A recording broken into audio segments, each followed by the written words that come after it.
he should say, I'm going to call President Donald Trump, and I'm going to ask him to send in the troops, to send in the National Guard and clean this hellhole up. Because Chicago can be a great city again. I'll tell you what, Washington, D.C. is a great place again. It's booming, and the restaurants are booming. And 6 months ago, 7 months ago, nobody could go outside. And even just walking around the White House, people here are thanking me for what I've done. They're thanking me. They're saying thank you. And I almost know what they mean, because they can walk to work. And even when they took Uber and they took other forms of transportation, they felt unsafe because the car was hijacked while they're in there. They take a car, and it's being hijacked as they get into the car. And they did that for safety. I tell you, Christie and Tom Holman and all of the people that have worked so hard on this, they've done an unbelievable job.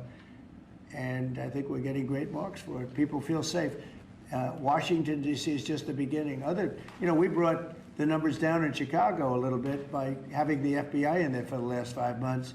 We brought the numbers down in Memphis a little bit, but now we're going for the big one. Now we're going to go for the big one. But we set ourselves up very well in Chicago, Memphis, New Orleans a little bit, going in early just to see what was happening. We study it. We're studying the site. It's sort of like war. I mean, I hate to tell you. And now we have a safe place. We've taken 1,500 people out of career criminals have been taken out of Washington, D.C. And we weren't very nice about it. Do you know? Mr.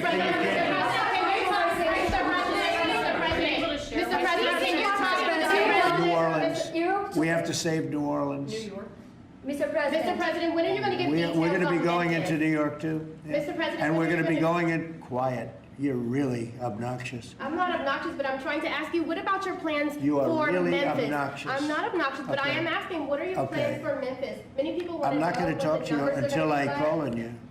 What are your plans for Memphis? Who else? President? Yeah, go ahead. Yeah, I just want to settle this free speech question, because you've said that you restored free speech in America. Yeah. Is that free speech including for people who are harshly critical of you, for your political opponents, for people who say things you don't like? I've become immune to it. You unfairly? I've become immune to it. There's never been a person that's had more unfair publicity than me, and that's why your network paid me $15 million, or $16 million, I believe, to be exact, George Slopadopoulos.